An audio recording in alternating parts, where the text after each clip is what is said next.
Bismillahirrahmanirrahim. Elif lam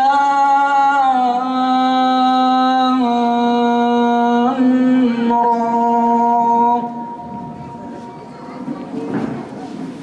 Tilke ayatul kitabil mübin. Muharrem ayı denildiği zaman aklımıza Kerbela gelir. Kerbela denildiği zaman da Hazreti Hüseyin aklımıza gelir. Evet, Kerbela nedir?